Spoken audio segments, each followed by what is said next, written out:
सांगली सातारा विधान परिषद निवडणुकीच्या निमित्तानं राजकीय वातावरण कमालीचं तापले। निवडणुकीकरिता धनशक्तीचा वापर आणि घोडे बाजार मोठ्या प्रमाणात होत असल्याचा आरोप केला जातोय।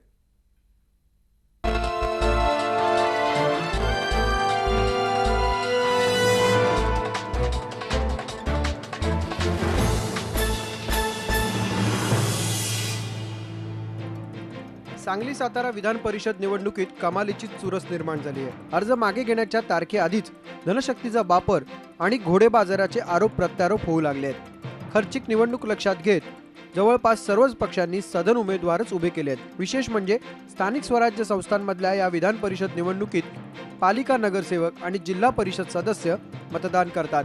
भविष्यात हीच मंडळी विधान परिषद निवडणुकीच्या रिंगणात उतरतात। त्यामुळे या घोडे बाजार तसेच धनशक्तीला हे मतदार कसा प्रतिसाद देतात हे पाहणंही महत्त्वाचं ठरणार आहे।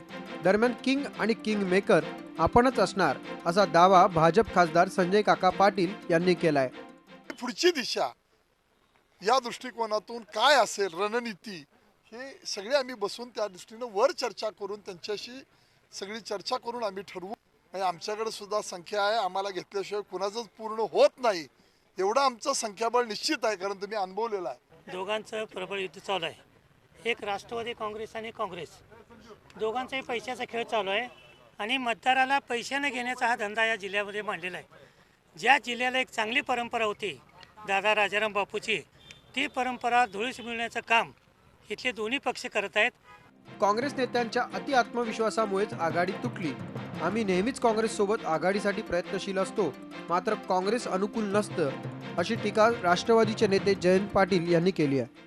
जवळपास 125 मतं जास्त आहेत आणि त्यामुळं या निवडणुकीमध्ये शेखर गोरे विजयी होतील राष्ट्रवादी काँग्रेस पक्षाच्या वतीनं, हा आम्हाला विश्वास आहे। तर राष्ट्रवादीच्या उमेदवारांवर यापूर्वी 10 गुन्हे दाखल आहेत। याची आठवण या निमित्तानं काँग्रेसचे शहर जिल्हाध्यक्ष पृथ्वीराज पाटील यांनी करून दिली। आम्हाला या नव्यानं माहिती आली समोर की 10 गुन्हे त्यांच्यावर उमेदवारांना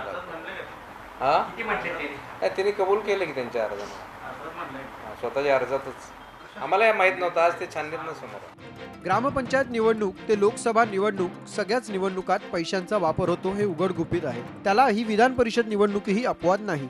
महानगरपालिकेच्या निवडणुका पण लगेच येत असल्यामुळे अनेकांना वाढ आहे की नाही निश्चित नाही, त्यामुळे त्यांना यावेळेला लक्ष्मी दर्शन होण्याची शक्यता आहे। एकंदरीत दोन्ही काँग्रेसनी ही निवडणूक प्रतिष्ठेची बनवली असल्यामुळे या मतदारसंघातलं वातावरण कमालीचं तापलंय।